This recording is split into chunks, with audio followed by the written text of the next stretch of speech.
There's a couple exciting new Switch stories we have to talk about today, starting with the conversation around Mario Kart 8 Deluxe DLC Booster Course Pass, as up to this point in time, there's been some controversy around the graphics, and there's been a surprise discovery made that suggests that Nintendo may be tweaking this as they go along. Then the big talking point for today's video is an unannounced and unconfirmed Nintendo Switch Online update that just leaked online, and if true, it should have a lot of fans very excited.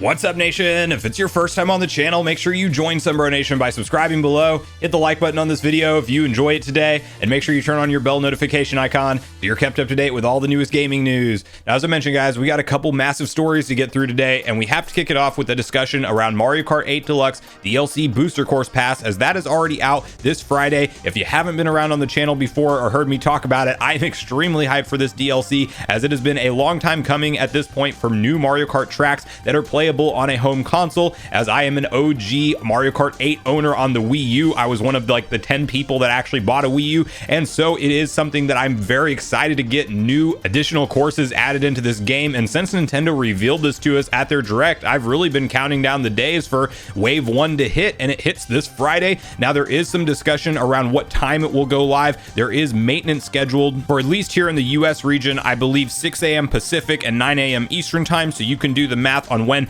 that maintenance will finish for you. It is going to be 1 hour long, and a lot of people are speculating that around the end of that maintenance it may go live, but that is actually taking place on March 17th, a day before the service is actually supposed to launch. So whether or not they just hold it back until midnight of the local time for all the regions, or whether or not it goes live right after the maintenance and they drop it a little bit early, like we've seen them do with certain NSO titles over the course of time, that is all up for debate and speculation right now. Who knows when it'll actually get the flip switched and that we will be able to boot them up, but we are clearly right around the corner. And one talking point around this DLC pack that has continued to be controversial and divisive online is specifically graphical textures when it comes to some of the tracks that are being added in, as it's pretty obvious if you do side-by-side comparisons with some of the new courses, specifically from Mario Kart Tour, that you can see that they're really using the same kind of engine or texture quality as what you can expect from Mario Kart Tour, which runs on iOS and Android devices. And fans quickly noticed that it wasn't quite up to the quality level of what you'd expect from Mario Kart 8 Deluxe native tracks that were built into that game and built for that game originally.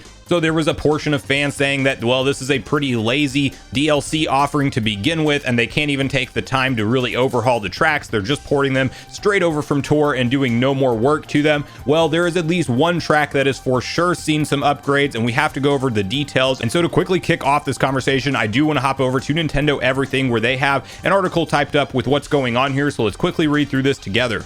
Mario Kart 8 Deluxe Booster Pass DLC seems to show graphical improvement in Coconut Mall. Based on a newly released screenshot from Nintendo, Mario Kart 8 Deluxe seems to have made a small graphical improvement to its Booster Course DLC since the initial reveal. GameXplain picked up on the change, noting how in Coconut Mall, the color palette has been updated with a warmer look. This is especially noticeable when examining the main building on the track. You can probably see it with the Coconut Mall sign and more realistic window reflections. Something that has been added is a Mario Kart TV van on the left, while some characters have been moved or resized.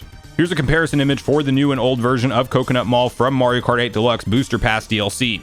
Now, clearly looking at these side by side, it is a very noticeable difference right out of the gate when you glance at this image. That, of course, those window textures have been touched up. Even the road textures seem slightly more detailed, and it's just got a better, vibrant, more lively feel than the other photo overall. Now, of course, this is just a single image still screenshot, so we will have to wait to see how this actually performs when it is being captured in live footage. But my guess is that this is a pretty nice update and maybe brings it way closer in line to what you would expect with Mario Kart 8 Deluxe native tracks like fans were wanting.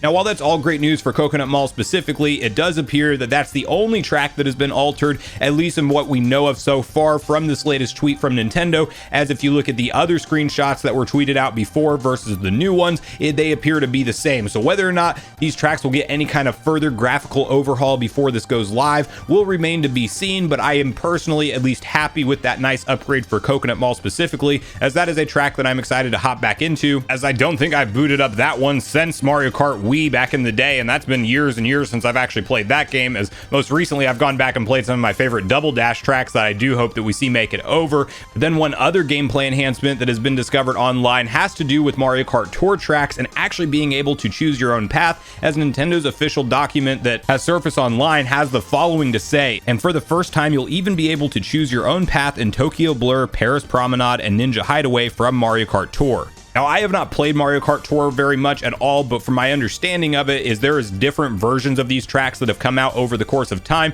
and depending on which version of the track you're playing, you get a different path to go down. And it sounds like, as opposed to just choosing one of those paths and bringing it over as part of the Booster Course Pass DLC, they actually went ahead and merged all of the paths together, and you now have different routes you can take depending on how you choose to race that particular track. So I do think that that will add a new element of surprise and gameplay to the Mario Kart Tour tracks.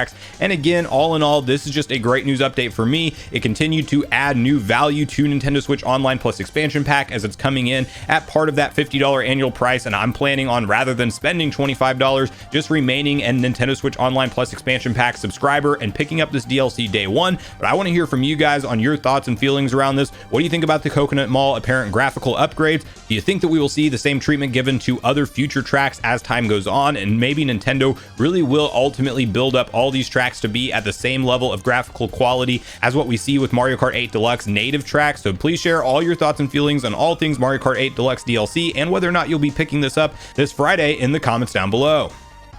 Now, the other story we're talking about today has to do with a unannounced and unconfirmed at this point in time update that supposedly is headed to the Nintendo Switch Online Plus expansion pack service, and it is one that has been sorely missing, as up to this point in time you may have noticed that I've definitely changed my tune over the original launching of the service versus where it's at now today, just clearly because Nintendo has actually addressed a lot of the fan complaints, and so far they've been sticking to a consistent one per month new N64 game update schedule, and not just sporadically skipping months here and there like we saw them very quickly do with games like NES and SNES games over the course of time with their online service. So far things are getting better, the emulation is running better, and I've definitely started to see more value in that price point that is highly controversial and highly debated, especially with things like new DLC packs being added in there. But the reason it is in the news today is because we do have a claim from somebody we've covered on the channel numerous times. It is Nate the Hate, or Direct Feed Games on Twitter, claiming that this week we will see a new batch of Sega Genesis games launch on the service,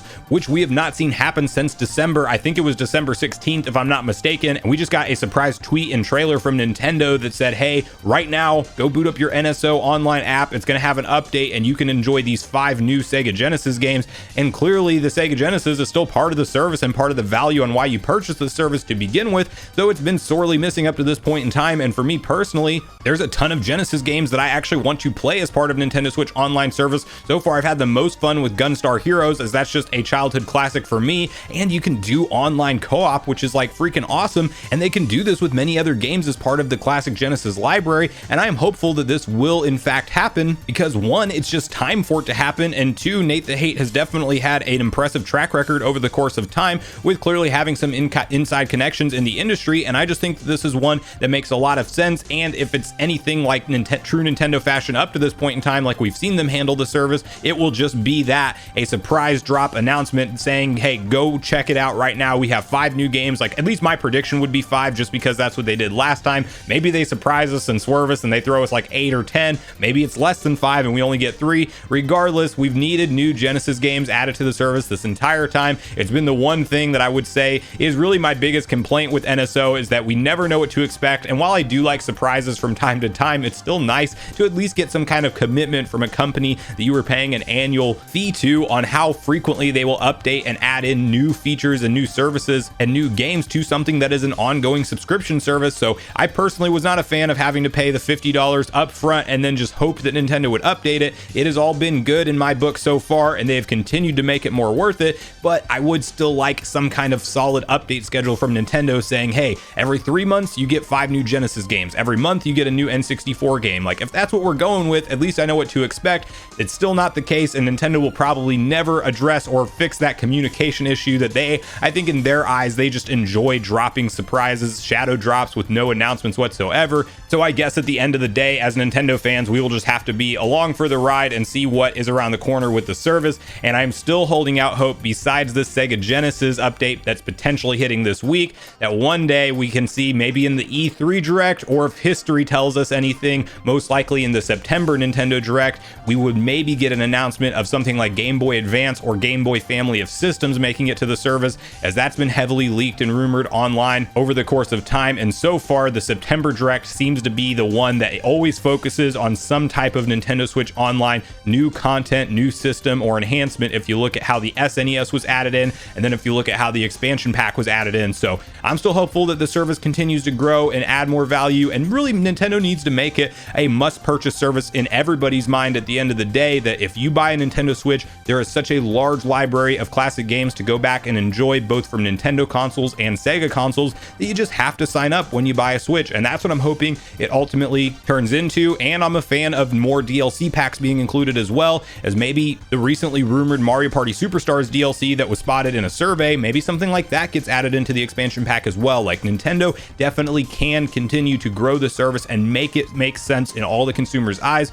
But at this point in the video, guys, I want to hear from you all personally on how you feel about both the stories we talked about today, with the Mario Kart 8 Deluxe DLC situation, and also with this surprise Sega Genesis update that could potentially be happening this week. Regardless of where you fall on all the issues we discussed, I do look forward to hearing from you guys in the comments down below, as I do look forward to getting a back and forth conversation started with you all around these topics. Make sure you check out yesterday's video if you haven't already, where we discuss some surprising new updates and progress that has been made on the native version of Ocarina of Time for the PC, and all of the future possibilities that this unlocks for this game going forward. Also, make sure you like, subscribe, turn on your notification bell, and I will see you guys in the next video.